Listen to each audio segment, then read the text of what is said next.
Bayangkan, baru saja melahirkan, tubuh masih lemah, tapi suami malah kirim pesan. Kita selesai. Ditinggalkan di saat paling rapuh.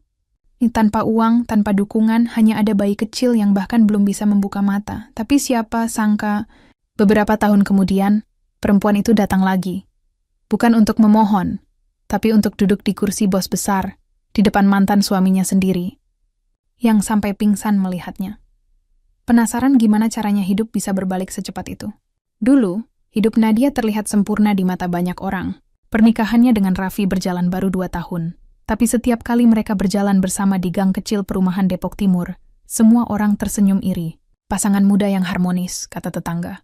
Raffi bekerja di perusahaan kontraktor, sementara Nadia membuka jasa membuat kue di rumah. Setiap pagi, Nadia bangun sebelum matahari muncul. Ia menyiapkan sarapan sederhana, nasi goreng dan telur ceplok kesukaan suaminya. Sambil menunggu wajan panas, ia mengusap perutnya yang mulai membesar, merasakan tendangan lembut dari bayi yang ditunggu-tunggu selama hampir 2 tahun. Kadang sambil menggoreng ia bersenandung kecil. Rumah kecil itu dipenuhi aroma bawang tumis dan suara radio pagi yang memutar lagu lawas. Hidup terasa sederhana, tapi penuh cinta. Namun, seperti kata orang, kebahagiaan kadang tidak pernah bertahan lama. Beberapa minggu menjelang kelahiran, Raffi mulai berubah. Pulangnya makin malam, alasannya lembur. Tapi lembur itu aneh. Tak pernah ada lembur yang membuat seseorang tak bisa dihubungi sama sekali. Telepon Nadia sering tak diangkat. Pesan dibaca tapi tak dibalas. Awalnya ia berusaha maklum. Mungkin Raffi memang sedang sibuk, pikirnya. Tapi rasa khawatir perlahan berubah jadi gelisah. Suatu malam, saat Nadia menunggu di ruang tamu dengan mata lelah dan perut menegang karena kontraksi palsu, suara motor berhenti di depan rumah. Raffi datang dengan wajah dingin. Tak ada senyum, tak ada sapaan. Dia hanya meletakkan tas, melepas sepatu, dan langsung masuk kamar tanpa bicara. Nadia menatap punggungnya, berharap ada sapaan lembut, sekadar, "Kamu capek? Mau dipijat?" Seperti dulu. Tapi malam itu, yang terdengar hanya suara kipas angin berputar pelan. Dari situ, keheningan mulai menjadi tamu tetap di rumah mereka. Hari-hari berikutnya terasa berat. Nadia berusaha tetap ceria, tetap memasak, tetap menyiapkan bekal untuk Raffi. Tapi perlakuan suaminya semakin dingin. Bahkan ketika perutnya semakin besar, Raffi tak lagi menemaninya kontrol ke klinik. Pernah sekali Nadia memohon, "Temani ya, aku takut sendirian." Tapi Raffi hanya menjawab datar, "Aku sibuk, kamu bisa sendiri kan?" Kalimat itu menusuk lebih tajam dari pisau. Malam-malam panjang diisi dengan tangis yang tertahan. Nadia tak mau ibunya tahu, tak mau teman-temannya tahu. Di media sosial, ia tetap unggah foto makanan dan kutipan romantis. Seolah semuanya baik-baik saja. Padahal di dalam rumah, cintanya perlahan hancur tanpa suara. Sampai akhirnya suatu pagi, Raffi tak pulang sama sekali. Nomornya tidak aktif. Kantor bilang ia sedang dinas keluar kota. Nadia mencoba menenangkan diri, tapi nalurinya berkata ada yang tidak beres. Benar saja. 2 hari kemudian, seorang teman lama mengirim pesan. Dianya bareng perempuan lain di kafe Cibubur. Tubuh Nadia langsung lemas. Dunia serasa berhenti berputar. Ia duduk di lantai dapur, menangis sejadi-jadinya, memeluk perutnya yang menegang. Bayinya menendang-nendang seolah ikut merasa panik. Di antara tangisnya, Nadia hanya berbisik lirih. "Kenapa, Vi? Kenapa harus sekarang?" Sejak malam itu rasa cinta berubah jadi luka. Setiap kali hujan turun, Nadia teringat wajah Raffi di hari pernikahan mereka, ketika ia berjanji di depan penghulu, "Aku akan menjagamu dalam suka dan duka." Tapi kenyataannya, di saat duka datang, lelaki itu justru menghilang. Meski begitu, hidup harus berjalan. Nadia mencoba kuat. Ia fokus pada kandungannya, berusaha menjaga asupan gizi, tidur cukup, dan tetap semangat meski hatinya patah. Tetangga sempat heran karena Raffi tak pernah terlihat lagi, tapi Nadia hanya tersenyum menutupi semuanya. Sampai akhirnya, hari itu datang. Hari di mana ia harus melahirkan. Malam itu hujan deras mengguyur Depok. Petir menyambar-nyambar, listrik sempat padam. Nadia yang sendirian di rumah mulai merasakan kontraksi kuat. Ia menggenggam meja, mencoba menahan sakit, tapi tak mampu lagi berdiri. Dengan sisa tenaga, ia menelepon taksi online, memesan ke klinik bersalin terdekat. Sopir yang datang membantu membawanya masuk. Tanpa keluarga, tanpa suami, ia berjuang melahirkan seorang diri. Tangisan bayi kecil pecah di ruang bersalin sekitar pukul 2 dini hari. Perawat mengucap selamat, menyodorkan bayi mungil yang masih merah. Tapi di mata Nadia, Air mata justru jatuh deras. Bukan karena bahagia, tapi karena rasa sepi yang tak bisa dijelaskan. Saat bayi itu ditempelkan di dadanya, ia memeluknya erat. Suara hujan di luar seolah menjadi saksi lahirnya dua jiwa baru. Satu bayi mungil yang suci, dan satu ibu yang baru saja kehilangan segalanya. Tak lama setelah itu, saat masih di ranjang bersalin, ponselnya bergetar. Pesan dari Raffi. Tangannya gemetar saat membuka layar. Isi pesannya singkat. Kita cukup sampai di sini. Aku sudah lelah. Rasanya seperti ditusuk dari dalam. Tubuhnya masih lemah, tapi hatinya benar-benar remuk. Perawat yang datang membawa air minum sempat terkejut melihat Nadia menangis tanpa suara. Ia hanya memeluk bayinya semakin erat, seolah takut dunia akan merebut satu-satunya yang tersisa darinya. Malam itu, Nadia tidak tidur. Ia hanya menatap bayi kecil itu dan berbisik pelan. Mulai hari ini, hanya ada kita berdua. Tidak apa-apa, nak. Ibu kuat. Dan disinilah semuanya dimulai. Bukan lagi kisah cinta, tapi kisah perjuangan seorang perempuan yang ditinggalkan di saat paling lemah. Namun tak mau menyerah. Karena meski disakiti, dia tahu dunia belum selesai menulis kisahnya. Hari-hari setelah melahirkan terasa seperti mimpi buruk yang tak kunjung selesai. Tubuh masih nyeri. Luka operasi belum sembuh sempurna. Tapi hati Nadia jauh lebih sakit. Setiap malam, tangis bayi kecilnya menjadi satu-satunya suara di rumah sakit itu. Sementara ponselnya diam, tanpa kabar dari siapapun.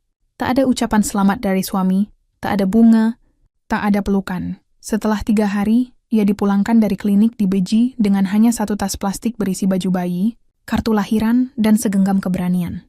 Ia naik angkot pulang sendiri, menatap keluar jendela dengan mata bengkak. Jalanan Depok pagi itu ramai seperti biasa. Orang jualan sayur, anak sekolah berlari, suara klakson bersahutan. Namun di dunia kecil Nadia, semua terasa sunyi. Kehidupan orang lain terus berjalan, sementara dirinya seperti terhenti di titik terendah. Sampai di rumah, tak ada siapa-siapa. Rumah yang dulu hangat kini seperti kosong dan dingin. Di meja ruang tamu, masih ada foto pernikahan mereka berdua. Wajah Nadia di foto itu tersenyum bahagia, sementara Raffi memandangnya dengan lembut. Ia menatap lama foto itu. Lalu dengan tangan gemetar menurunkannya. Foto itu ia simpan di dalam laci. Bukan karena benci, tapi karena terlalu menyakitkan untuk dilihat.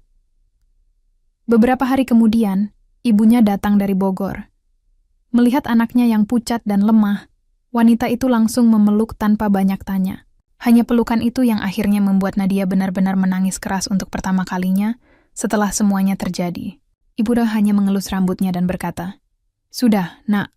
Kamu masih punya aku, masih punya anakmu. Dunia belum habis." Mereka pun pindah ke rumah ibunya di Bogor. Rumah sederhana di pinggiran kota, dikelilingi kebun kecil dan suara ayam setiap pagi. Di sanalah Nadia memulai hidup baru, dari nol. Hari-hari awal terasa berat. Bayi kecil itu sering menangis malam-malam. Nadia sering terbangun dengan mata sembab, mengganti popok sambil menahan kantuk. Kadang saat mencuci botol, air mata menetes tanpa sadar. Bukan karena lelah semata, tapi karena rasa takut akan masa depan. Bagaimana nanti ia membesarkan anak ini sendirian? Bagaimana kalau sakit? Bagaimana kalau uang habis? Namun, setiap kali memandangi wajah mungil anaknya, rasa takut itu berubah jadi kekuatan aneh yang sulit dijelaskan. Dalam hati, ia berjanji, "Aku tidak akan menyerah." Suatu pagi, ketika sedang menjemur pakaian di halaman belakang, ibu datang membawa secangkir teh. "Coba kamu mulai bikin kue lagi," katanya lembut. "Lumayan buat tambahan. Kamu kan jago bikin bolu." Awalnya Nadia ragu. Badannya belum terlalu kuat, tapi dorongan ibunya menyalakan semangat kecil yang hampir padam. Malam itu, setelah bayi tertidur, ia mulai mencatat resep, menghitung bahan, dan menulis ide kemasan. Dengan sisa tabungan yang sangat sedikit, ia membeli tepung, telur, dan mentega di warung dekat rumah. Kompor tua di dapur dinyalakan kembali. Bau harum kue panggang mulai memenuhi rumah kecil itu, membawa sedikit harapan baru. Keesokan harinya ia menitipkan beberapa potong bolu ke warung tetangga. Tak disangka, sore hari semuanya habis. Pemilik warung bilang, banyak yang suka rasanya. Mendengar itu, senyum Nadia muncul untuk pertama kalinya setelah berminggu-minggu. Rasanya seperti melihat cahaya di ujung lorong gelap. Hari demi hari, ia terus membuat kue. Pesanan makin banyak. Kadang ada ibu-ibu komplek yang pesan untuk arisan. Kadang tetangga pesan untuk ulang tahun anaknya. Uangnya memang belum seberapa, tapi cukup untuk beli susu dan popok tanpa harus minta dari siapapun. Dan bagi Nadia, itu sudah terasa seperti kemenangan besar. Namun hidup tak selalu berjalan mulus. Suatu hari, ia menerima kabar dari teman lama bahwa Raffi sudah menikah lagi. Bukan hanya menikah, tapi dengan wanita yang dulu sering muncul di foto-foto kantor. Wanita yang diam-diam menjadi alasan semua perubahan itu. Kabar itu membuat jantung Nadia berdegup kencang. Ia tidak marah, tidak juga menangis. Hanya terdiam lama, menatap keluar jendela sambil memeluk bayinya. Dalam hati, ia berkata pelan, "Semoga dia bahagia. Aku juga akan belajar bahagia, tanpa dia." Sejak hari itu, fokus Nadia hanya satu, anaknya dan masa depan. Ia belajar dari YouTube cara mempercantik kemasan, belajar dari video gratis tentang bisnis kecil, bahkan belajar cara mengatur keuangan rumah tangga. Setiap malam, ketika orang lain tidur, ia duduk di depan meja kecil menulis rencana dan target sederhana. Satu persatu, ia jalani dengan sabar. Bulan demi bulan berlalu. Bayi kecil itu tumbuh sehat, mulai bisa tersenyum, mulai bisa memanggil ibu dengan suara cadel. Setiap kali mendengarnya, semua lelah terasa hilang. Dan di dalam dada Nadia, tumbuh keyakinan. Dirinya mampu. Namun kehidupan tetap menguji. Pernah suatu kali oven tua rusak, pesanan harus dibatalkan. Pernah juga ada pelanggan marah karena kue gosong. Tapi setiap kali ingin menyerah, Nadia selalu ingat malam pertama di klinik. Malam ketika ia ditinggalkan dalam keadaan lemah. Rasa sakit itu menjadi bahan bakar yang membuatnya terus berjalan.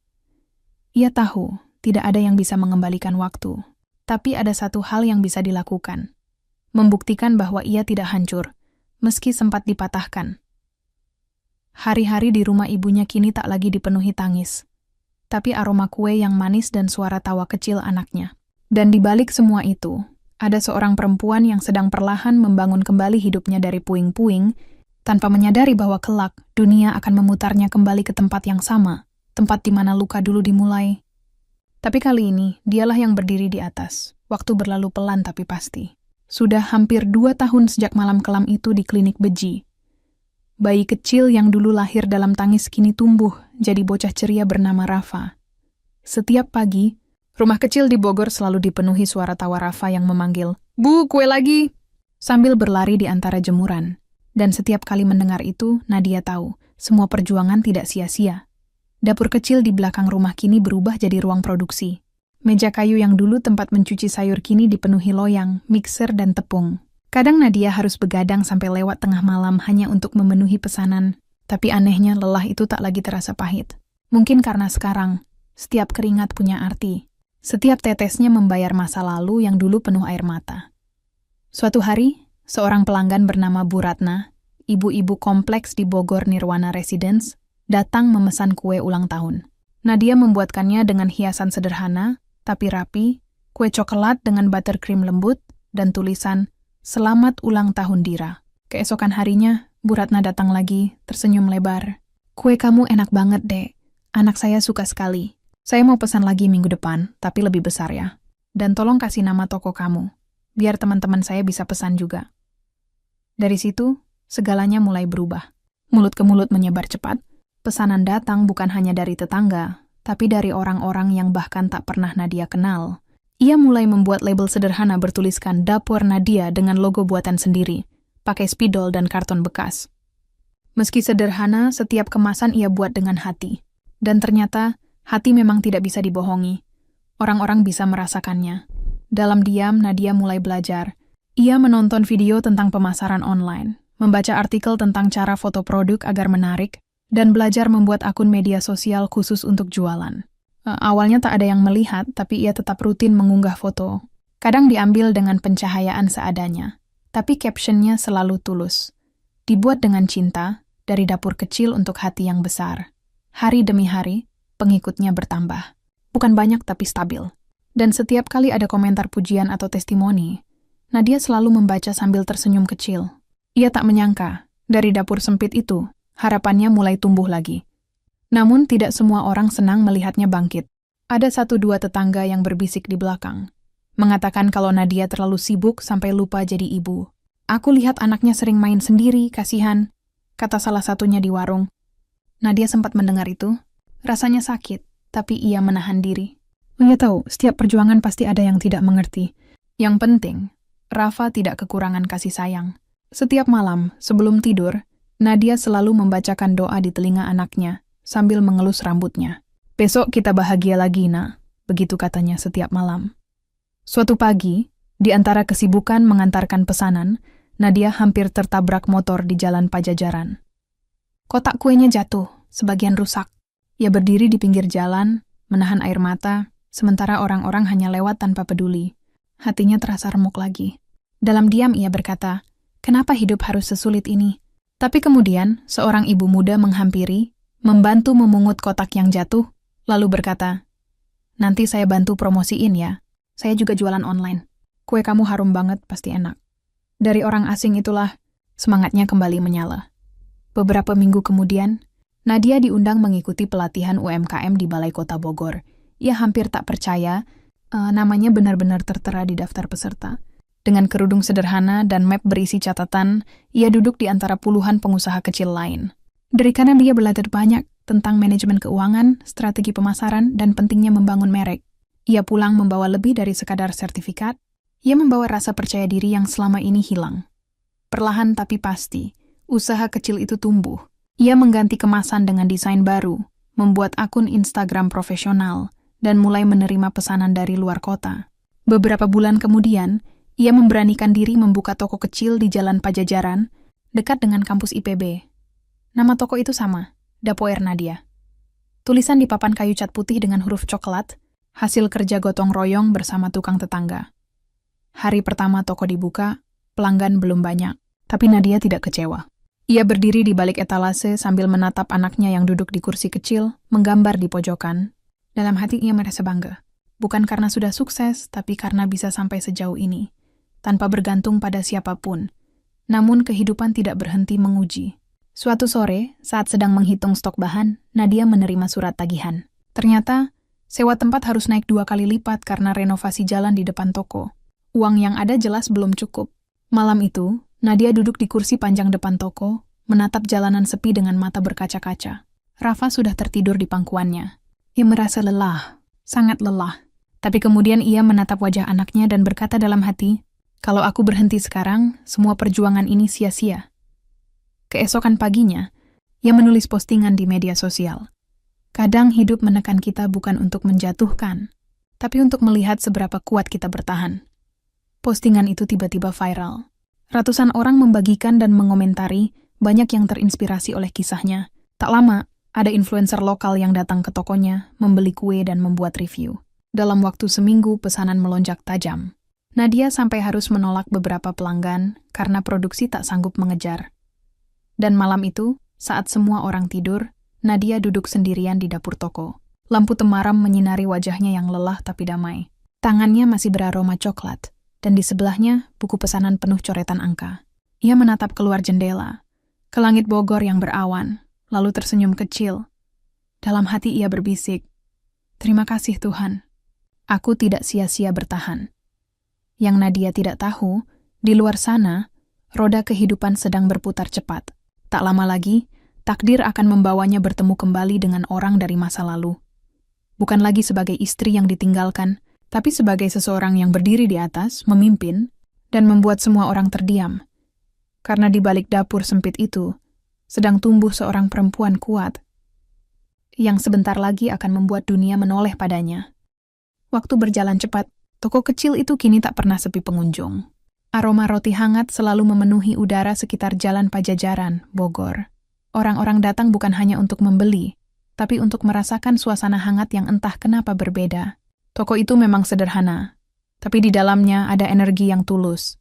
Semangat seorang perempuan yang dulu hampir hancur, tapi kini perlahan berdiri tegak. Setiap pagi, Nadia datang lebih awal. Ia membuka pintu toko, menyalakan lampu, dan memutar lagu lembut dari radio tua. Rafa biasanya ikut, duduk di meja kecil sambil menggambar atau membantu menempelkan stiker logo di kemasan. Bagi banyak orang, pekerjaan itu mungkin terlihat kecil, tapi bagi Nadia, setiap hari terasa seperti kemenangan baru. Kemenangan melawan rasa takut, melawan kenangan, melawan diri sendiri. 1 tahun berjalan, Dapoer Nadia berkembang pesat. Ia mempekerjakan beberapa karyawan, 2 anak muda lulusan SMK Tata Boga, dan 1 ibu rumah tangga dari lingkungan sekitar. Mereka bekerja bersama seperti keluarga. Nadia tidak pernah memarahi dengan nada tinggi. "Kalau ada yang salah nih akan berkata, kue yang gosong masih bisa jadi pelajaran. Jangan dibuang. Kita makan sama-sama." dan tawa kecil selalu terdengar setiap kali itu terjadi. Pada suatu siang, setelah mengantar pesanan ke sebuah acara di Balai Kota Bogor, Nadia didatangi oleh seorang pejabat perempuan yang ternyata salah satu pelanggan tetap. "Bu Nadia, kue ibu selalu enak dan rapi. Kami ada program pendampingan wirausaha. Mau ikut? Kami bantu pelatihan lanjutan dan akses modal juga." Nadia hampir tak percaya. Ia pulang dengan mata berbinar, membawa brosur dan surat undangan resmi. Hari-hari berikutnya, ia mengikuti pelatihan lanjutan itu dengan sungguh-sungguh, belajar tentang branding, manajemen tim, dan bahkan berbicara di depan umum. Meski gugup, Nadia berusaha melatih diri. Ia belajar memperkenalkan usahanya dengan percaya diri, bercerita tentang awal mula perjuangannya tanpa malu lagi. Dan setiap kali berbicara, semua orang yang mendengar selalu terdiam. Bukan karena sedih, tapi karena terinspirasi. Dari sana, peluang datang silih berganti. Toko kecil itu mulai mendapat pesanan dari acara-acara resmi, bahkan dari perusahaan besar yang ingin suplai roti untuk rapat dan event. Nadia mulai belajar cara mengelola tim produksi, menambah alat, dan memperluas dapur. Ia bahkan membeli oven besar impian yang dulu hanya bisa dilihat di katalog. Di tengah semua pencapaian itu, Nadia sering teringat masa lalu, bukan lagi dengan air mata, tapi dengan rasa syukur. Ia menyadari, semua sakit dulu ternyata membentuk ketangguhan yang tak pernah ia duga. Setiap luka yang dulu ia anggap akhir, ternyata hanyalah jalan menuju sesuatu yang lebih baik. Namun di balik keberhasilan itu, ada malam-malam panjang yang masih sepi. Ketika toko sudah tutup, lampu sudah padam, dan hanya ada suara jangkrik di luar, Nadia duduk di teras sambil menyeruput teh hangat. Kadang ia menatap Rafa yang sudah tidur di kamar, lalu tersenyum kecil. "Kalau bukan karena kamu, ibu mungkin sudah menyerah," bisiknya. Ada kalanya ia merasa rindu. Bukan pada Raffi, tapi pada versi dirinya yang dulu. Perempuan polos yang percaya cinta akan menyembuhkan semua luka. Sekarangnya dia sudah berubah. Cinta tak lagi datang dari orang lain, tapi dari kerja keras, dari kemandirian, dari rasa percaya bahwa dirinya cukup. Suatu pagi, Nadia menerima email dari perusahaan besar di Jakarta Selatan. Isinya adalah tawaran kerja sama jangka panjang, penyediaan snack untuk seluruh kantor cabang mereka. Nilainya besar, bisa membuat usahanya naik level ke skala nasional. Ia membaca ulang surat itu beberapa kali, tak percaya dengan apa yang ia lihat. Namun di bagian bawah surat, ada nama yang membuat jantungnya tiba-tiba berdegup kencang. PT Arjuna Konstruksi. Nama perusahaan itu terasa sangat familiar. Ya, perusahaan tempat Raffi dulu bekerja. Hatinya bergetar, tangannya dingin. Apakah mungkin itu masih perusahaan milik suaminya dulu? Selama beberapa menit, Nadia hanya diam menatap layar laptop. Ada perasaan campur aduk, antara takut, penasaran, dan sedikit getir. Tapi ia kemudian menarik napas panjang, menegakkan badan, dan berkata dalam hati, "Kalau memang rezekiku datang dari situ, aku tidak akan menolak. Aku akan datang sebagai profesional, bukan masa lalu." Hari penandatanganan kontrak dijadwalkan 2 minggu kemudian, di kantor pusat Jakarta Selatan. Selama hari-hari itu, Nadia menyiapkan semua dokumen dengan rapi. Ia memastikan branding tokonya tampil sempurna, produk siap, dan tim tahu betul apa yang akan dilakukan. Ia bahkan membeli setelan blazer baru warna abu muda, pakaian yang membuatnya terlihat lebih dewasa dan berwibawa. Di depan cermin, ia menatap bayangannya lama-lama. Dulu wajah itu sering terlihat lemah, tapi kini yang ia lihat adalah sosok yang tangguh. Bukan lagi korban, tapi pemenang. Pagi penandatanganan tiba. Ia berangkat lebih awal dari Bogor menuju Jakarta. Langit cerah, tapi dadanya berdebar hebat sepanjang jalan tol. Gedung tinggi dengan kaca mengilap berdiri megah di depannya. Ia menatap logo di pintu masuk. PT Arjuna Konstruksi. Benar, ini tempatnya. Begitu sampai di ruang rapat, Nadia disambut tim purchasing dan sekretaris. Ia duduk di kursi utama, membuka map, dan memperkenalkan dirinya dengan senyum profesional. Tak lama kemudian, seseorang masuk ke ruangan. Langkahnya terdengar cepat, suara pintu berderit, dan semua orang berdiri. Nadia ikut menoleh, dan di sanalah ia melihatnya, Raffi. Wajah yang dulu pernah begitu dikenalnya, kini berdiri beberapa meter di depannya dengan mata terbelalak. Rambutnya sedikit beruban, wajahnya tegang. Untuk sesaat waktu seolah berhenti. Raffi menatap lama, seolah tak percaya pada apa yang dilihatnya. Sementara Nadia tetap duduk, tenang, hanya menatap dengan senyum tipis di sudut bibir. Tanpa dendam, tanpa amarah. Hanya ketenangan yang lahir dari luka yang sudah sembuh. Dalam ruangan itu, udara terasa berat. Beberapa staf tampak bingung melihat ekspresi atasan mereka. Raffi berusaha bicara, tapi suaranya serak. Sedetik kemudian, tubuhnya limbung dan hampir jatuh. Orang-orang di ruangan berteriak panik, memanggil petugas medis kantor. Sementara Nadia hanya berdiri pelan, menatap dari jauh dengan tatapan kosong. Ia tak menyangka pertemuan pertama setelah bertahun-tahun akan berakhir seperti itu. Tapi di dalam hatinya ia tahu, Tuhan memang punya cara sendiri untuk mempertemukan orang-orang yang pernah saling meninggalkan. Dan kali ini, bukan Nadia yang lemah, bukan Nadia yang ditinggalkan. Ia datang bukan sebagai perempuan yang dulu disakiti, tapi sebagai bos baru yang tak perlu bicara banyak untuk menunjukkan bahwa hidupnya kini sudah jauh di atas luka lama itu. Hari itu, kantor PT Arjuna Konstruksi mendadak heboh. Bos besar mereka, Raffi, pingsan di tengah rapat hanya beberapa menit setelah bertemu calon rekan bisnis barunya, seorang wanita muda pemilik toko roti ternama, Nadia Ramadhani. Tidak ada yang tahu apa yang sebenarnya terjadi, tapi bagi Nadia, momen itu seperti film yang tiba-tiba diputar ulang, dengan pemeran utama yang kini tertukar posisi. Ia tetap berdiri tegak di sudut ruangan, memandangi suasana panik tanpa kata. Dalam hatinya ada campuran perasaan aneh, kaget, sedih, tapi juga lega. Bukan karena ingin membalas, tapi karena akhirnya, semesta menunjukkan bahwa waktu memang punya cara membalikkan keadaan. Setelah situasi tenang, salah satu sekretaris mendekat. Bu Nadia, maaf atas kejadian tadi. Mungkin rapatnya kita jadwal ulang ya. Nadia mengangguk sopan, lalu berjalan keluar dengan langkah mantap. Di luar gedung, angin Jakarta berembus pelan. Ia berdiri sejenak di bawah langit biru, menatap jauh ke depan. Ada rasa getir yang tak bisa dijelaskan. Dulu dari tempat ini ia pernah menangis dalam diam, ditinggalkan tanpa alasan. Sekarang, dari tempat yang sama, ia pulang dengan kepala tegak. Malamnya, Nadia duduk di teras rumah Bogor, menatap lampu jalan dari kejauhan sambil menyeruput teh hangat. Rafa sudah tertidur, sementara pikirannya masih melayang pada kejadian siang tadi. Bayangan Raffi yang jatuh pingsan berulang kali terlintas. Ia tidak ingin membenci, tapi hatinya tak bisa sepenuhnya tenang. Bagaimanapun juga itu lelaki yang dulu pernah sangat dicintai, yang pernah ia doakan dalam setiap sujud. Namun cinta itu sudah lama berubah bentuk. Kini yang tersisa hanyalah rasa maaf, yang ia berikan tanpa perlu diminta. Beberapa hari kemudian, Nadia menerima panggilan telepon dari sekretaris perusahaan. Rapat kerja sama tetap dilanjutkan, tapi kali ini dengan tim manajemen lain. Raffi sedang dalam masa pemulihan. Nadia hanya menjawab singkat, "Baik, saya akan datang sesuai jadwal." Ia tidak menanyakan kabar lebih lanjut, bukan karena tak peduli, tapi karena sudah tidak ingin mengulang bab lama yang seharusnya selesai. Namun, takdir ternyata belum ingin benar-benar menutup bab itu. Seminggu setelah pertemuan kedua, mobil hitam berhenti di depan toko dapur Nadia. Seorang pria keluar dengan langkah ragu. Raffi. Ia berdiri di depan pintu toko, menatap papan nama besar yang terpampang dengan bangga. Wajahnya tampak lebih tirus, matanya redup.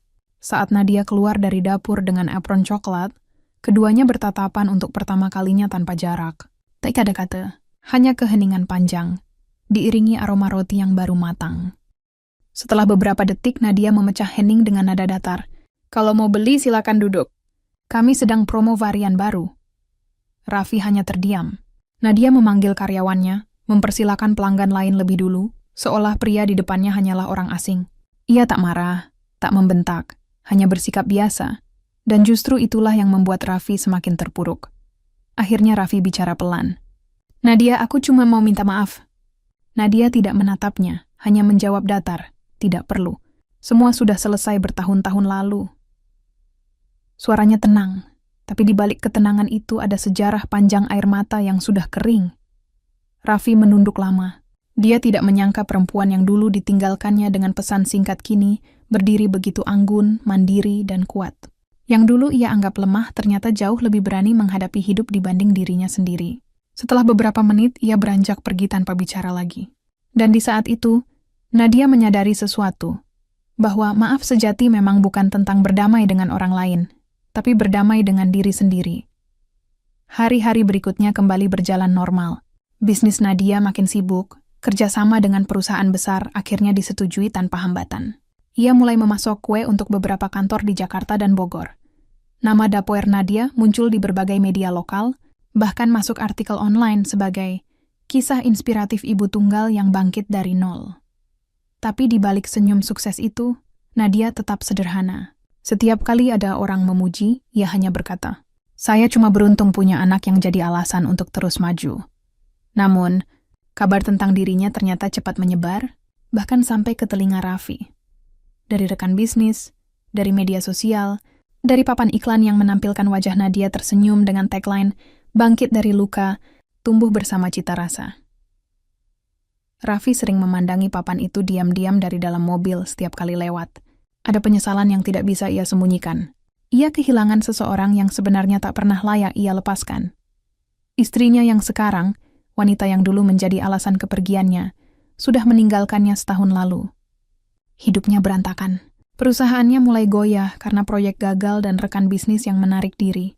Sementara wanita yang dulu ia anggap tidak akan bisa hidup tanpa dirinya, justru melesat jauh ke depan.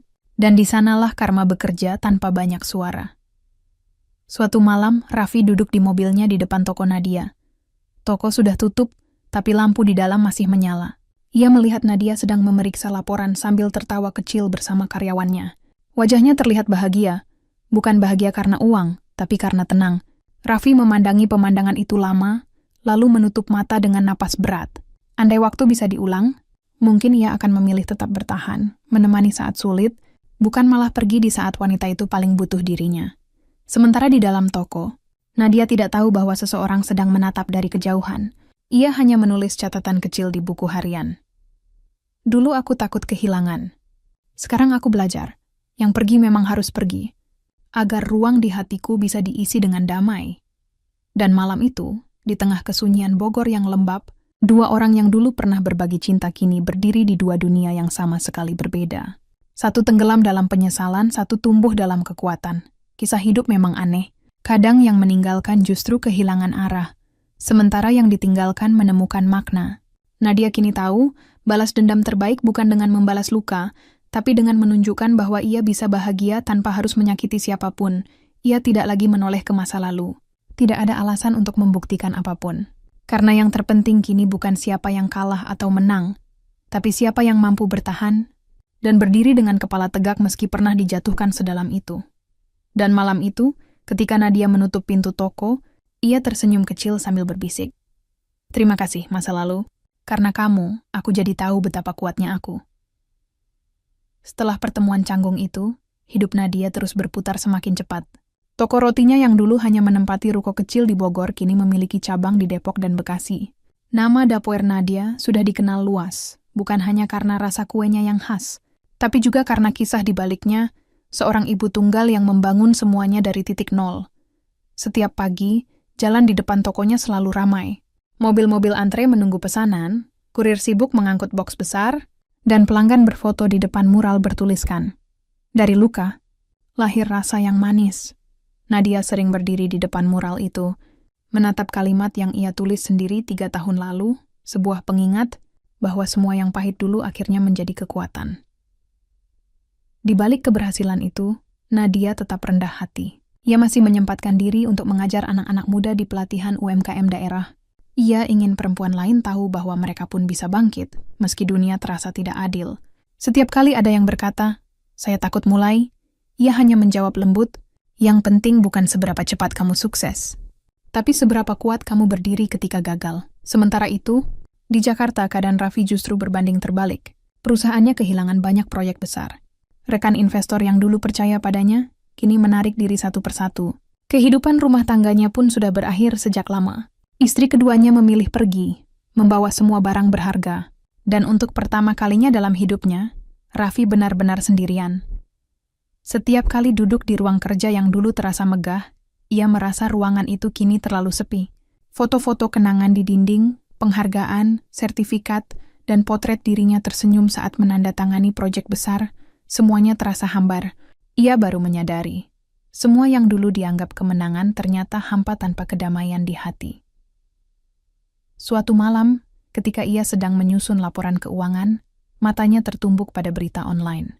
Judulnya, Dapoer Nadia resmi buka pusat produksi baru di Sentul. Lapangan kerja untuk 200 orang. Ada foto Nadia berdiri di panggung, mengenakan blazer putih dengan senyum lebar. Di belakangnya terpampang spanduk bertuliskan, Mimpi yang dijalankan dengan doa dan kerja keras. Raffi menatap layar lama sekali. Ada sesuatu di dadanya yang terasa sesak, seperti campuran kagum dan penyesalan yang tak bisa dijelaskan. Ia menatap wajah perempuan itu, yang dulu ia anggap tidak akan bisa apa-apa tanpanya. Kini berdiri dengan penuh percaya diri, dikelilingi banyak orang yang bangga padanya. Dan entah kenapa, malam itu Raffi tidak bisa tidur. Beberapa minggu kemudian, nasib kembali mempertemukan keduanya. Pemerintah daerah mengadakan acara penghargaan wirausaha inspiratif Jawa Barat di Hotel Salak, Bogor. Nadia terpilih sebagai salah satu penerima penghargaan. Ia datang mengenakan kebaya modern berwarna hijau zamrud, rambut disanggul rapi, wajahnya bersinar di bawah lampu panggung. Tepuk tangan bergema saat namanya disebut. Selamat kepada Ibu Nadia Ramadhani, pendiri Dapur Nadia, yang telah membuka lapangan kerja dan menjadi inspirasi banyak perempuan di Indonesia. Sementara di sudut ruangan, Raffi duduk sebagai tamu undangan, karena perusahaannya ikut mensponsori acara itu. Ia tidak menyangka nama yang disebut adalah nama mantan istrinya sendiri. Dan ketika Nadia naik ke panggung, seluruh tubuhnya terasa kaku. Waktu seakan berhenti. Sorot lampu jatuh ke wajah yang dulu sering ia abaikan. Kini bersinar begitu kuat hingga membuatnya sulit menatap. Raffi menunduk. Di antara tepuk tangan orang-orang, hatinya justru berisik oleh rasa sesal. Ia tahu, tidak ada kata maaf yang bisa menghapus masa lalu. Tapi melihat Nadia berdiri di atas panggung, berbicara penuh percaya diri, membuatnya sadar, perempuan itu bukan hanya kuat, tapi luar biasa.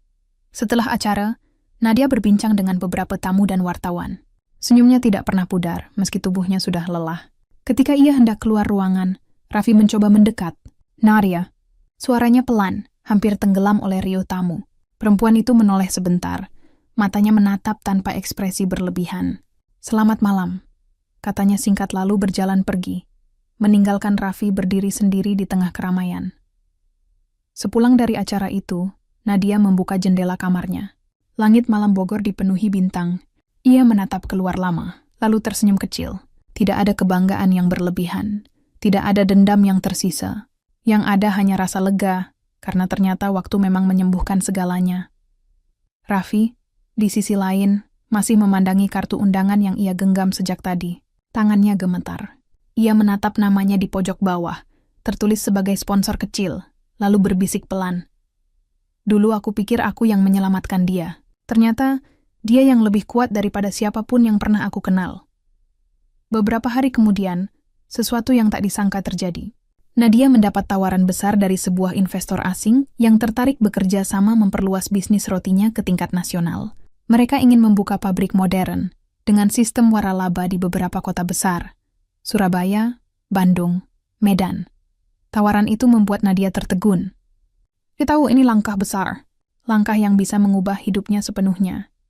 Namun sebelum menandatangani kontrak, ia menatap lagi foto Rafa kecil di meja kerjanya. Semua ini karena kamu, nak, katanya pelan. Kalau dulu ibu menyerah, kita mungkin masih di tempat yang sama. Keesokan harinya, berita tentang ekspansi Dapur Nadia menyebar di media nasional. Nama Nadia kembali muncul di mana-mana, di koran, televisi, hingga media sosial. Sementara Raffi hanya bisa membaca dari layar ponsel di ruangannya yang sunyi. Ia mencoba tersenyum, tapi matanya memerah. Bukan karena iri, tapi karena baru benar-benar sadar. Ia telah kehilangan permata paling berharga yang pernah ia miliki, dan tidak akan pernah bisa mendapatkannya lagi. Di malam yang sama, saat hujan turun deras di Jakarta, Raffi duduk di depan jendela apartemennya. Cahaya lampu kota berpendar samar di kaca yang berembun. Ia menatap keluar lalu berbisik lirih. Andai waktu bisa diulang, aku akan tetap di sampingmu. Tapi waktu tak pernah mau menunggu orang yang menyesal terlambat. Sementara itu, di Bogor, Nadia menutup laptopnya setelah rapat online. Rafa berlari kecil mendekat, memeluknya dari belakang sambil berkata, "Ibu hebat banget." Nadia tertawa. Memeluk anak itu erat-erat lalu menjawab, "Ibu hebat karena Rafa percaya sama ibu." Dan malam itu, di dua tempat berbeda, dua hati yang pernah bersatu kini memetik hasil dari pilihan masing-masing. Yang satu tenggelam dalam penyesalan, yang satu tumbuh dalam kedamaian. Dan tanpa disadari, hidup memang selalu punya cara adilnya sendiri. Tidak perlu membalas dengan amarah. Karena waktu, diam-diam, sudah bekerja dengan sangat sempurna. Pagi itu, udara Bogor terasa lebih sejuk dari biasanya, Kabut tipis masih menggantung di antara pepohonan ketika Nadia duduk di beranda rumah barunya di Sentul. Rumah yang ia beli hasil kerja keras selama bertahun-tahun. Bukan rumah mewah berlebihan, tapi luas dan nyaman. Penuh kehangatan yang ia bangun dari titik terendah hidupnya. Dari jauh, terdengar suara tawa Rafa yang sedang bermain bola di halaman. Anak itu tumbuh menjadi bocah cerdas dan ceria. Setiap kali Nadia melihatnya, ada rasa haru yang sulit dijelaskan. Semua kerja keras, semua air mata, semua lelah, seolah terbayar lunas setiap kali anak itu tersenyum. Di dalam rumah, dinding penuh dengan figura foto-foto perjalanan. Foto mereka berdua di depan cabang Dapoer Nadia di Bandung. Foto saat menerima penghargaan, dan satu foto kecil yang paling disayangi Nadia. Foto dirinya sedang memangku Rafa bayi di rumah kontrakan dulu. Setiap kali memandangi foto itu, Nadia selalu berbisik, "Kalau saja aku tahu waktu itu bahwa kita bisa sampai di titik ini, mungkin aku tak akan pernah takut lagi." Hari-hari Nadia kini penuh kesibukan baru. Ia sedang menyiapkan peluncuran pabrik pusat Dapoer Nadia di kawasan industri Sentul. Bangunannya megah, bersih, dan penuh aroma butter yang menenangkan. Banyak orang datang untuk belajar darinya, mulai dari mahasiswa kuliner hingga ibu rumah tangga yang ingin membuka usaha. Nadia tidak hanya menjadi pengusaha, tapi juga mentor. Ia tahu tidak semua orang punya kesempatan kedua seperti dirinya. Karena itu, setiap kali ada yang datang dengan wajah putus asa, ia selalu berkata, "Kalau hidupmu sedang berat, jangan lari. Kadang justru dari sana kamu akan menemukan arah." Di sela kesibukan itu, Nadia sering mendapat undangan wawancara dari media, salah satunya dari program televisi nasional. Di acara itu, pembawa acaranya bertanya, "Bu Nadia, apa titik balik terberat dalam hidup ibu?" Nadia tersenyum pelan, lalu menjawab tenang, "Titik balikku adalah saat aku ditinggalkan di hari aku baru melahirkan. Dari situ aku belajar bahwa kekuatan seorang perempuan tidak diukur dari siapa yang mendampingi, tapi dari seberapa kuat ia bertahan ketika sendirian." Jawaban itu viral. Video wawancaranya ditonton jutaan kali, dan banyak komentar membanjiri media sosial. Ada yang kagum, ada yang meneteskan air mata, ada juga yang menulis, "Semoga aku bisa sekuat Ibu Nadia." Namun di balik semua pujian itu, ada satu orang yang menonton video itu dalam diam. Raffi kini bukan lagi pria yang sama. Perusahaannya memang masih berdiri, tapi tak lagi sebesar dulu. Banyak aset dijual, kantor utama dipindah ke gedung yang lebih kecil. Menjalani hidup yang jauh lebih sederhana. Setiap pagi ia mengendarai mobil tuanya sendiri, tanpa sopir, dan malam hari ia sering makan di warung kecil dekat rumah kontrakan barunya. Di dalam keheningan itu, penyesalan menjadi sahabat tetapnya. Ia sering memandangi berita tentang Nadia dari layar ponsel, melihatnya berbicara di seminar, tersenyum di acara TV, dan hatinya mencelos setiap kali mendengar nama itu disebut. Tapi kali ini, penyesalannya tidak lagi berupa air mata, melainkan tekad untuk memperbaiki diri. Raffi mulai ikut kegiatan sosial, membantu komunitas usaha kecil, bahkan ikut program pendampingan UMKM yang kebetulan diinisiasi oleh Dapoer Nadia Foundation. Ya, Nadia kini punya yayasan. Tujuannya sederhana, membantu perempuan yang pernah ditinggalkan agar bisa mandiri. Dan tanpa disengaja, Raffi mendaftar sebagai relawan bidang keuangan. Awalnya ia tidak tahu bahwa yayasan itu milik Nadia. Namun saat melihat spanduk acara pertamanya di Balai Kota Bogor, napasnya langsung tertahan. Di pojok bawah banner, tertulis jelas, "Founder, Nadia Ramadhani." Raffi hampir ingin mundur. Tapi sesuatu di dalam dirinya menahan langkah. Imitasan ini bukan kebetulan. Mungkin ini caranya untuk menebus sesuatu, bukan untuk mendapatkan Nadia kembali, tapi untuk menenangkan hati yang sudah lama tidak damai. Hari pelatihan itu berlangsung hangat. Nadia datang mengenakan busana sederhana, jauh dari kesan bos besar. Ia tersenyum, berbicara di depan para peserta dengan penuh semangat. Di barisan paling belakang, Raffi duduk diam, hanya menunduk mendengarkan. Setiap kata yang keluar dari mulut Nadia seperti menampar hatinya satu persatu. Bukan karena marah, tapi karena sadar betapa salahnya ia dulu menilai perempuan ini. Setelah acara selesai, Raffi menghampiri panitia dan menawarkan diri menjadi konsultan keuangan tanpa bayaran. "Biar saya bantu sebisanya. Saya cuma ingin memberi sedikit manfaat," katanya pelan. Panitia menerima dengan senang hati. Dan sejak hari itu, Raffi rutin datang membantu tim yayasan tanpa pernah mengungkit masa lalu. Butuh waktu beberapa minggu sampai akhirnya, Nadia sadar bahwa salah satu relawan yang membantu menyusun laporan itu adalah mantan suaminya sendiri. Awalnya ia diam, tidak menegur, tidak menyingkir. Ia hanya memperhatikan dari jauh. Raffi datang tepat waktu, bekerja sungguh-sungguh, tidak pernah bicara berlebihan. Perubahan itu membuat Nadia sempat tertegun. Untuk pertama kalinya, ia melihat Raffi bukan sebagai masa lalu, tapi sebagai manusia yang sedang belajar menebus kesalahannya. Suatu sore, setelah rapat evaluasi selesai, semua relawan sudah pulang. Tinggal mereka berdua di ruangan. Raffi membereskan berkas, lalu menatap ke arah Nadia. Wajahnya tampak lelah, tapi matanya jujur. Ia bicara pelan, tanpa berusaha membela diri. Nadia, aku tahu aku tidak bisa menghapus semua yang sudah terjadi. Tapi terima kasih. Karena kamu masih mengizinkanku berada di tempat ini. Nadia tidak langsung menjawab.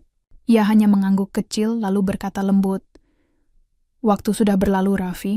Yang penting sekarang kita sama-sama berbuat baik. Itu sudah cukup. Kalimat itu sederhana, tapi bagi Raffi, itu seperti pintu kecil yang akhirnya terbuka. Bukan untuk kembali, tapi kan untuk berdamai. Dan malam itu, saat Raffi berjalan pulang di bawah lampu jalan yang redup, untuk pertama kalinya sejak bertahun-tahun, dadanya terasa ringan. Sementara Nadia, yang kini duduk sendirian di ruang yayasan, memandangi laporan keuangan yang baru selesai diperiksa. Ia tersenyum kecil. Mungkin memang begini cara Tuhan menutup luka. Bukan dengan menghapus masa lalu, tapi dengan mempertemukan dua orang di waktu yang berbeda, saat keduanya sudah tidak lagi saling menyalahkan. Langit malam di Bogor tampak cerah, bintang berkelip di atas gedung yayasan yang sederhana, tapi penuh arti. Dan di sanalah, dua jiwa yang dulu hancur kini akhirnya menemukan kedamaian. Bukan dalam satu rumah, tapi dalam kebaikan yang sama. Musim hujan kembali datang ke Bogor. Langit sering kelabu, dan udara lembab bercampur aroma tanah basah. Namun bagi Nadia, hari-hari itu justru terasa hangat. Yayasannya kini makin berkembang, program pelatihan bagi perempuan korban penelantaran mulai dikenal di banyak kota. Bahkan Kementerian Sosial sempat datang meninjau dan memberi dukungan penuh. Di antara semua kegiatan itu, nama Dapoer Nadia Foundation mulai menjadi simbol kekuatan dan harapan baru bagi banyak orang. Di sisi lain, Raffi masih setia menjadi relawan. Ia datang hampir setiap hari, membawa buku catatan dan laptop tua, membantu tim administrasi mengatur keuangan yayasan. Tidak ada yang menyangka bahwa pria yang dulu seorang direktur besar kini bekerja tanpa bayaran, duduk di ruangan kecil dengan meja kayu sederhana. Namun justru dari sanalah Raffi belajar sesuatu yang dulu tidak pernah ia pahami, arti dari ketulusan. Setiap kali Nadia datang ke yayasan, suasana menjadi lebih hidup. Para peserta pelatihan menyambutnya hangat. Ia sering membawa roti dan kue dari pabriknya, membagikan sambil berbincang santai. Raffi selalu memilih duduk di pojok ruangan, memperhatikan tanpa banyak bicara. Ia tahu tempatnya kini bukan lagi di sisi Nadia, tapi di belakang layar, membantu sebisanya tanpa berharap balasan. Suatu hari, yayasan mendapat undangan besar, kolaborasi dengan Kementerian Pemberdayaan Perempuan untuk mengadakan program nasional Bangkit Bersama. Nadia ditunjuk sebagai salah satu perwakilan pengusaha sosial, dan Raffi dipercaya menjadi konsultan keuangan proyek tersebut. Artinya, mereka harus sering bekerja sama lebih intens. Disinilah ujian baru mulai muncul. Bukan tentang dendam atau luka lama, tapi tentang perasaan yang perlahan tumbuh lagi di antara dua orang yang sudah belajar melepaskan. Malam-malam lembur di kantor yayasan menjadi rutinitas baru. Mereka sering duduk berdampingan, memeriksa data, menyusun laporan, dan sesekali tersenyum kecil. Suasana hening tapi nyaman. Tak ada kata cinta, tak ada janji, hanya kehadiran yang terasa cukup menenangkan tanpa perlu penjelasan. Dan entah sejak kapan, Nadia mulai merasa ada sesuatu yang hangat setiap kali Raffi datang lebih awal, menyiapkan kopi hitam kesukaannya tanpa diminta. Namun kehidupan tak pernah memberi kebahagiaan tanpa ujian. Suatu hari, media lokal menulis artikel dengan judul besar, "Isu kedekatan antara pendiri yayasan dan mantan suami, benarkah mereka akan rujuk?" Artikel itu langsung viral. Komentar bermunculan di media sosial. Sebagian mendukung, tapi tak sedikit yang menuduh Nadia menggunakan citra korban untuk menaikkan nama bisnisnya. Nadia membaca berita itu di ruangannya. Tangannya gemetar. Ia menatap layar ponsel lama-lama, lalu menutup mata dalam diam. Raffi, yang mengetahui hal itu dari staf lain, langsung datang menemuinya. Namun ketika ia masuk ke ruangan, Nadia hanya menatap tanpa ekspresi. "Raffi, aku tidak mau masalah pribadi mencoreng kerja keras semua orang di sini. katanya pelan. Raffi menunduk, aku tahu. Aku akan bicara ke pihak media, biar semuanya jelas. Tapi Nadia menggeleng. Tidak perlu. Waktu akan menjawab. Aku tidak mau hidupku kembali dikendalikan oleh omongan orang. Meski berusaha tenang, Nadia sebenarnya terluka. Bukan karena gosipnya, tapi karena bayang-bayang masa lalu kembali menghantui. Dulu, ia juga dijatuhkan oleh kata orang, dianggap gagal, tidak mampu, ditinggalkan. Dan kini, saat ia sudah bangkit, dunia seperti mencoba mengujinya lagi. Apakah ia akan runtuh oleh omongan yang sama? Raffi merasa bersalah. Ia tahu gosip itu muncul karena kehadirannya. Selama beberapa hari, ia memilih tidak datang ke yayasan. Ia ingin memberi ruang. Namun justru di masa itu, Nadia menyadari sesuatu yang tak ia sangka. Keheningan tanpa Raffi terasa kosong. Biasanya ada suara pintu diketuk pagi-pagi, ada cangkir kopi hitam di meja, ada tawa kecil saat membahas laporan yang salah format. Kini semua hilang.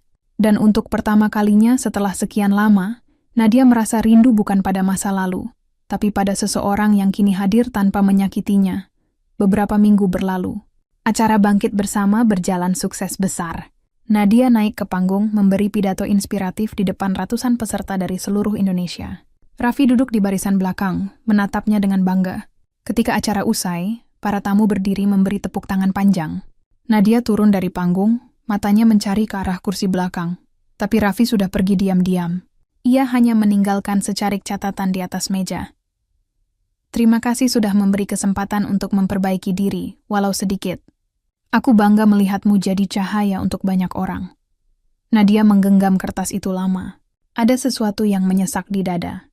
Ia tahu Raffi tidak pergi karena menyerah, tapi karena ingin menjaga jarak agar tak menimbulkan masalah baru. Dan justru dari situ, ia melihat kedewasaan yang dulu tak pernah ada. Beberapa hari setelah acara, Nadia menerima kabar bahwa Raffi akan pindah ke luar kota untuk bekerja di sebuah lembaga sosial di Yogyakarta. Ia hanya diam mendengar kabar itu. Tak ada pesan perpisahan, tak ada janji, hanya keheningan yang terasa berat. Namun di dalam hatinya, Nadia tahu, mungkin inilah bentuk cinta yang paling tulus, bukan tentang memiliki, tapi tentang melepaskan dengan doa terbaik. Malam itu, saat hujan turun lembut di Sentul, Nadia berdiri di depan jendela sambil memandangi cahaya lampu jalan yang redup. Ia menatap ke langit dan berbisik pelan. Kalau dulu aku pernah menangis karena kehilanganmu, kini aku tersenyum karena bisa memaafkanmu. Terima kasih, sudah datang lagi. Kali ini bukan untuk melukai, tapi untuk menutup luka. Di kejauhan, di Yogyakarta, Raffi menatap pemandangan malam dari balkon rumah kontrakan barunya.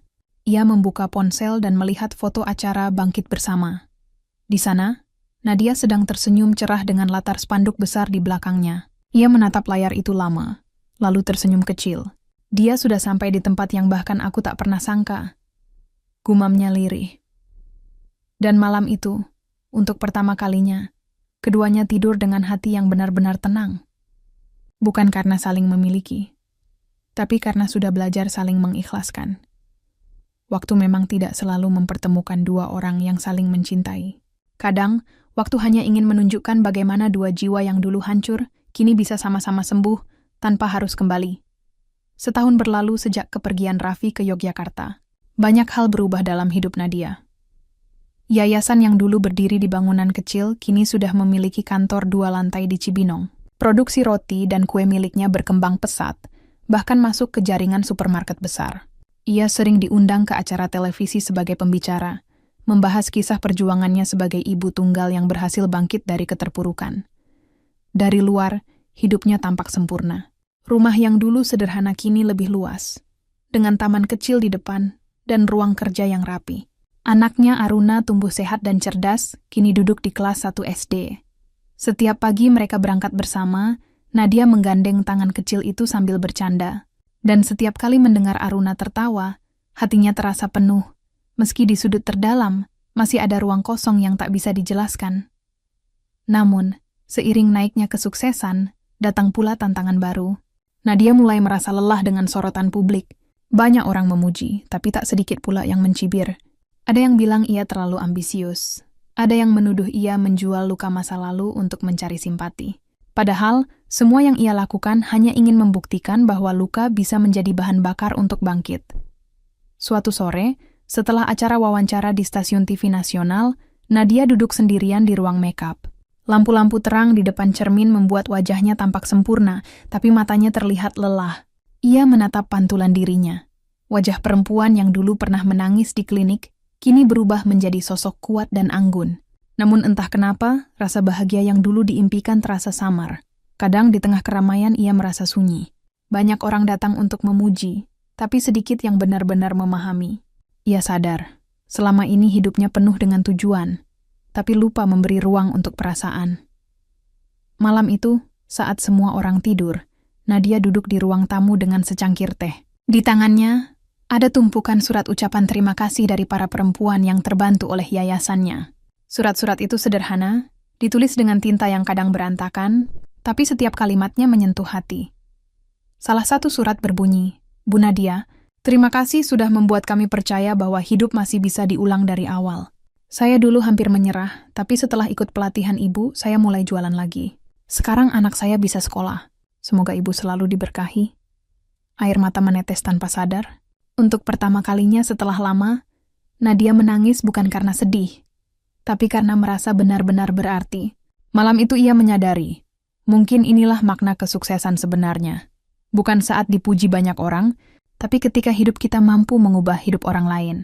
Beberapa minggu kemudian, Nadia mendapat kabar mengejutkan. Salah satu yayasan sosial di Yogyakarta, tempat Raffi bekerja, mengundangnya untuk menjadi pembicara tamu dalam acara tahunan mereka. Nama Raffi tercantum sebagai salah satu panitia utama. Nadia sempat terdiam lama. Rasanya seperti takdir ingin membawanya menutup lingkaran yang belum selesai.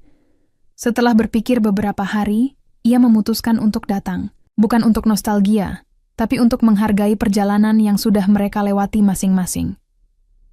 Ketika hari itu tiba, ia berangkat pagi-pagi dengan penerbangan pertama ke Yogyakarta. Begitu pesawat mendarat, udara lembab khas kota itu langsung menyambut. Hatinya campur aduk, gugup rindu tapi juga tenang. Ia tahu, apapun yang terjadi nanti, ia sudah siap. Acara diadakan di sebuah aula sederhana di pinggiran Sleman. Ratusan peserta duduk rapi. Sebagian besar perempuan muda yang sedang belajar membangun usaha kecil. Nadia naik ke panggung dan mulai berbicara tentang perjalanan hidupnya. Bukan dengan nada sedih, tapi dengan keyakinan dan kedewasaan. Ia bercerita bagaimana dulu pernah jatuh, lalu perlahan bangkit. Bagaimana sakit hati bisa berubah menjadi kekuatan, dan bagaimana cinta yang tak bisa dimiliki bisa tetap disyukuri. Ketika acara selesai, panitia datang menghampirinya. Dan yang di antara mereka ada Raffi. Masih dengan senyum yang sama, tapi kini tampak lebih tenang, lebih matang. Mereka saling menatap sebentar, lalu saling mengangguk tanpa kata. Tak ada pelukan, tak ada tangisan. Hanya rasa hormat yang tulus dari dua orang yang pernah saling menghancurkan, tapi juga saling menyembuhkan. Sore itu, sebelum pulang ke hotel, Nadia berjalan menyusuri jalan Malioboro sendirian. Ia melihat pedagang kaki lima, musik jalanan, aroma sate dan bakpia bercampur di udara. Langit mulai berwarna jingga. Di tengah keramaian itu, ia justru merasa damai. Ia sadar, hidupnya kini lengkap. Bukan karena ada seseorang di sisi, tapi karena hatinya sudah berdamai dengan masa lalu. Di hotel malam itu, Nadia membuka jendela dan menatap lampu-lampu kota. Ia mengambil ponsel, membuka catatan digital yang dulu ia tulis saat masih berjuang. Suatu hari nanti, aku ingin tersenyum tanpa rasa takut. Dan malam itu, ia tersenyum, tanpa takut, tanpa luka. Beberapa bulan kemudian, proyek besar yayasan bekerja sama dengan pemerintah resmi diluncurkan. Nadia diundang ke Istana Negara untuk menerima penghargaan Perempuan Inspiratif Indonesia. Ia berdiri di atas panggung, mengenakan kebaya putih sederhana, sambil membawa nama semua perempuan yang pernah disakiti, tapi memilih bangkit. Saat tepuk tangan bergema di seluruh ruangan, Nadia hanya menunduk pelan dan berbisik dalam hati. Untuk semua yang pernah ditinggalkan, percayalah, kadang Tuhan menghancurkan rencana kita, hanya untuk menggantinya dengan sesuatu yang lebih indah. Dan dari tempat lain, di Yogyakarta, Raffi menonton siaran langsung acara itu lewat televisi. Ia tersenyum haru sambil berkata lirih, dia berhasil, seperti yang seharusnya sejak dulu. Malam itu, dua hati yang pernah patah menatap langit yang sama. Tak lagi saling membutuhkan, tapi saling mendoakan. Dan di antara bintang-bintang yang berkelip, cerita mereka perlahan menemukan akhir yang tenang.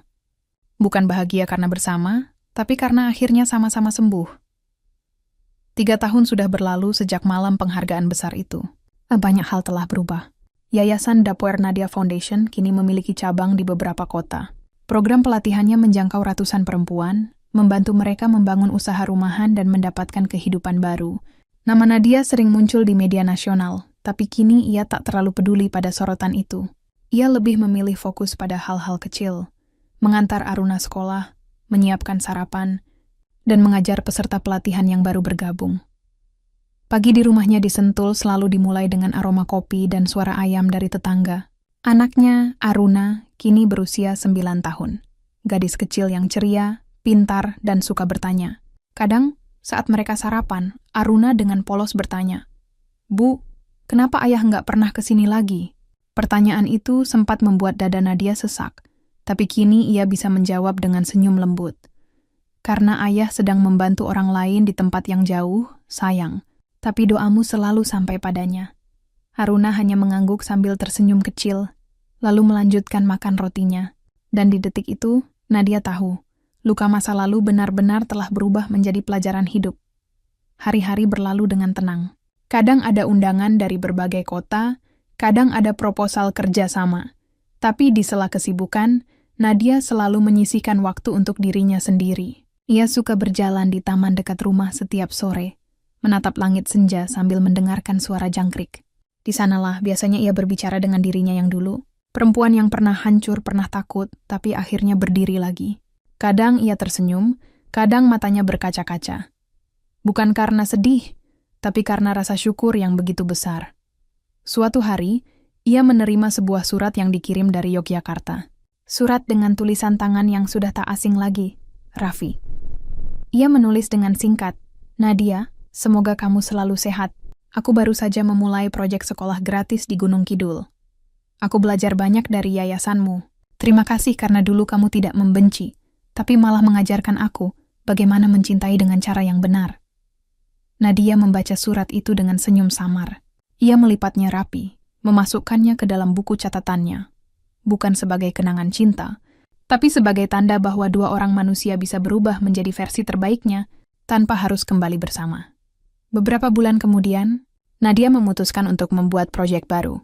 Sebuah rumah pelatihan permanen untuk ibu-ibu tunggal. Diberi nama Rumah Aruna, diambil dari nama anaknya yang berarti cahaya mentari pagi. Ia ingin anaknya tumbuh dengan tahu bahwa setiap perempuan berhak menjadi cahaya. Bahkan setelah gelap paling panjang sekalipun, pembangunannya memakan waktu hampir setahun, dibantu banyak relawan. Ketika akhirnya diresmikan, suasananya haru. Nadia berdiri di depan pintu rumah pelatihan itu sambil berkata pelan, "Dulu aku pernah kehilangan segalanya, tapi hari ini aku punya segalanya kembali. Bukan dalam bentuk harta, tapi dalam bentuk arti." Semua orang bertepuk tangan, beberapa menangis. Dan di tengah kerumunan itu, Nadia melihat sosok pria paruh baya berdiri diam di kejauhan, tersenyum kecil sambil melambaikan tangan. Raffi. Ia datang tanpa bicara, hanya memberi salam singkat, lalu pergi sebelum upacara selesai. Tapi itu sudah cukup. Kadang, kata tak lagi dibutuhkan ketika dua hati sudah sama-sama mengerti. Malam harinya, setelah semua tamu pulang, Nadia duduk di beranda Rumah Aruna. Langit cerah, bintang-bintang bertebaran, dan udara Bogor terasa sejuk. Ia menatap jauh ke depan. Masa depan yang dulu terasa menakutkan, kini terasa indah dan penuh kemungkinan. Aruna berlari kecil menghampirinya, membawa buku gambar yang baru selesai ia warnai. Di halaman terakhir, tergambar dua sosok berdiri di bawah pelangi. Seorang ibu dan seorang anak. Di bawahnya, tertulis dengan huruf besar, "Kita bahagia karena kita saling sayang." Nadia memeluk anaknya erat, air matanya jatuh tanpa suara. Di dalam pelukan itu, semua perjuangan seolah terbayar. Semua luka, semua air mata, semua malam panjang, berubah menjadi ketenangan yang tak bisa dibeli apapun. Tahun berganti. Aruna tumbuh jadi remaja yang percaya diri dan mandiri. Ia sering membantu ibunya di yayasan, bahkan bercita-cita ingin melanjutkan misi Rumah Aruna ke luar negeri suatu hari nanti. Nadia yang kini mulai menua hanya tersenyum melihat semangat anaknya. Ia tahu, hidupnya sudah berputar dengan indah, dari ditinggalkan, hingga kini menjadi tempat berpulang bagi banyak orang. Suatu sore, Nadia menulis catatan terakhir di jurnal pribadinya. Kebahagiaan bukan soal memiliki semuanya, tapi soal berdamai dengan apa yang hilang. Tuhan memang tidak mengabulkan doaku untuk tetap bersama Raffi, tapi Ia menggantinya dengan hal yang jauh lebih indah. Kekuatan untuk mencintai tanpa syarat, dan keberanian untuk hidup tanpa bergantung pada siapapun. Ia menutup buku itu, menatap langit jingga di ufuk barat, lalu tersenyum. Angin sore berhembus lembut, membawa aroma bunga melati dari taman depan. Dan dalam hembusan itu, Nadia tahu, kisahnya sudah sampai di akhir yang benar-benar damai. Kini, setiap kali ada perempuan datang ke yayasan sambil menangis karena ditinggalkan, Nadia selalu berkata dengan tenang, "Percayalah, hidupmu belum berakhir. Kadang perpisahan bukan hukuman, tapi cara Tuhan menyiapkan panggung untukmu bersinar lebih terang." Ia tahu kalimat itu benar, karena ia sudah menjalaninya sendiri. Dari perempuan yang dulu ditinggalkan di rumah sakit dalam keadaan lemah, menjadi perempuan yang kini menjadi pelita bagi banyak jiwa. Dan kisah Nadia pun berakhir bukan dengan tangisan, tapi dengan senyuman. Senyuman seorang ibu, seorang pejuang, seorang manusia yang akhirnya menemukan makna paling sederhana dari cinta. Memaafkan dan tetap berjalan. 15 tahun sudah berlalu sejak hari itu. Rumah pelatihan Rumah Aruna kini berdiri megah di kawasan Cisarua, dikelilingi pepohonan rindang dan udara sejuk pegunungan. Bangunannya tak lagi sekadar tempat belajar membuat roti atau berdagang kecil, tapi sudah berkembang menjadi pusat pemberdayaan perempuan dari berbagai daerah di Indonesia. Banyak yang datang dari jauh, dari Kupang, Pontianak, Padang, bahkan Papua, untuk belajar tentang cara hidup mandiri. Dan di tengah semua kesibukan itu, ada satu sosok yang selalu jadi panutan. Nadia, perempuan berambut mulai memutih, namun sorot matanya masih sama, hangat, tenang, penuh wibawa. Ia tak lagi sering muncul di TV, tak lagi mengejar penghargaan. Ia lebih suka mengajar langsung, duduk melingkar bersama peserta pelatihan, bercerita dengan nada lembut tentang hidup dan kekuatan hati. Setiap kali berbicara, semua orang terdiam, bukan karena kata-katanya indah, tapi karena mereka tahu ia bicara dari luka yang sudah disembuhkan. Suatu pagi yang cerah, Nadia berjalan di halaman yayasan sambil membawa segelas teh hangat. Langit biru, burung-burung beterbangan, dan suara tawa anak-anak terdengar dari arah taman bermain. Anaknya, Aruna, kini sudah dewasa. Gadis itu baru saja lulus kuliah dan memutuskan untuk melanjutkan misi sang ibu. Memperluas jaringan Rumah Aruna ke luar negeri, dimulai dari Malaysia. Nadia tahu waktunya sudah tiba untuk perlahan melepas peran utama dan memberi tempat bagi generasi baru. Ia tersenyum setiap kali melihat Aruna berbicara di depan banyak orang dengan percaya diri. Dulu, ia sempat khawatir anaknya akan tumbuh dengan luka batin karena kehilangan figur ayah, tapi ternyata cinta dan kasih sayang yang tulus bisa menambal semua yang hilang. Dan kini, Aruna bukan hanya anak yang kuat, tapi juga cerminan terbaik dari perjuangan yang tak sia-sia.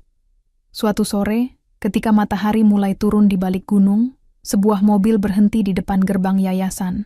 Seorang pria turun perlahan, langkahnya agak pelan, rambutnya mulai beruban, tapi wajah itu masih bisa dikenali. Raffi dan Nadia sedang duduk di teras saat ia datang.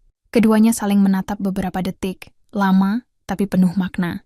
Tak ada kata pertama yang keluar, hanya senyum kecil yang menjembatani masa lalu dan masa kini.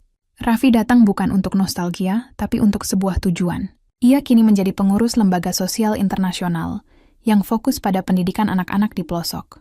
Dan salah satu proyeknya berencana bekerja sama dengan Yayasan Nadia. Rasanya aneh, ya, kata Raffi perlahan. Dulu aku yang meninggalkan, sekarang malah datang lagi untuk bekerja bersama. Nadia hanya tersenyum. Begitulah hidup, balasnya tenang. Selalu berputar. Tapi kalau niatnya baik, jalannya akan ketemu lagi. Hari-hari berikutnya, mereka sering bertemu untuk membahas program bersama. Bukan seperti dulu, bukan dengan perasaan yang rumit, tapi dengan ketenangan dua orang yang sudah selesai dengan masa lalunya. Mereka tertawa saat mengingat masa-masa berat dulu. Bukan untuk membuka luka, tapi untuk mensyukuri betapa jauh mereka telah berjalan. Kadang Raffi datang membawa oleh-oleh kecil, kadang Nadia menyajikan roti buatannya. Di antara aroma teh dan roti hangat, percakapan mereka terasa ringan, seperti dua sahabat lama yang saling memahami tanpa banyak bicara. Dan di sela tawa itu, Nadia berkata pelan, "Kalau dulu aku marah, mungkin aku tak akan sampai di titik ini. Tapi karena aku memilih memaafkan, semuanya berubah. Aku menemukan versi terbaik dari diriku sendiri." Raffi mengangguk, matanya berkaca-kaca. Dan aku belajar, mencintai tanpa memiliki bisa jadi bentuk cinta yang paling tulus. Beberapa bulan kemudian, proyek kerja sama mereka selesai dengan sukses. Banyak anak-anak di pelosok menerima bantuan pendidikan. Yayasan makin dikenal. Tapi bagi Nadia, bukan itu yang terpenting. Ia merasa bahagia melihat orang-orang di sekitarnya tumbuh. Ia tahu warisan terbesar bukan harta atau jabatan, tapi kebaikan yang diteruskan. Malam perayaan keberhasilan proyek itu diadakan sederhana, di halaman belakang yayasan. Semua relawan, staf, dan peserta pelatihan berkumpul. Lampu gantung berkelap-kelip, musik lembut mengalun. Aruna berdiri di atas panggung kecil dan memberikan pidato, menyebut nama ibunya dengan bangga. Semua yang ada di sini hari ini berdiri di atas pondasi cinta dan keteguhan seorang perempuan hebat. Ibu, terima kasih sudah mengajarkan kami arti bangkit, bahkan dari titik paling gelap, tepuk tangan bergemuruh. Nadia menahan air mata. Ia tahu, inilah momen yang dulu hanya ia bayangkan ketika menatap bayi kecilnya di rumah sakit dulu. Hari di mana ia bisa berkata, aku berhasil menjaga cahaya itu tetap hidup. Beberapa tahun kemudian, di usia senja, Nadia menulis buku kecil berjudul Bertumbuh dari Luka. Buku itu bukan biografi, melainkan kumpulan kisah nyata perempuan-perempuan yang pernah ia temui. Ia menulis dengan hati, tanpa ambisi, hanya ingin meninggalkan jejak kebaikan. Buku itu akhirnya diterbitkan dan menjadi bacaan wajib di banyak pelatihan kewirausahaan perempuan. Nama Nadia menjadi legenda. Bukan karena ketenaran, tapi karena ketulusan yang nyata. Di halaman terakhir buku itu, ia menulis kalimat penutup. Waktu akan terus berjalan. Orang akan datang dan pergi. Tapi jika hati kita tetap baik, Tuhan akan selalu mempertemukan kita dengan hal-hal indah, entah dalam bentuk cinta, anak, atau kedamaian.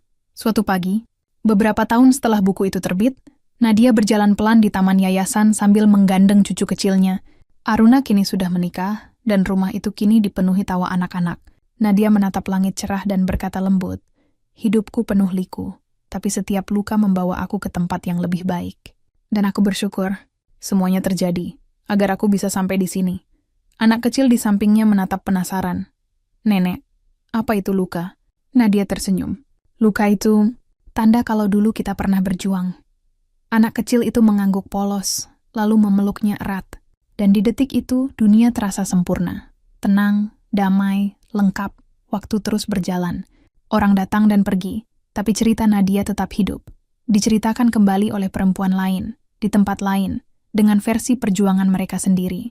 Karena sejatinya, kisah seperti milik Nadia bukan sekadar cerita tentang perceraian atau kesuksesan, tetapi tentang bagaimana manusia bisa tumbuh, berdamai, dan memberi makna, meski sempat hancur di awal.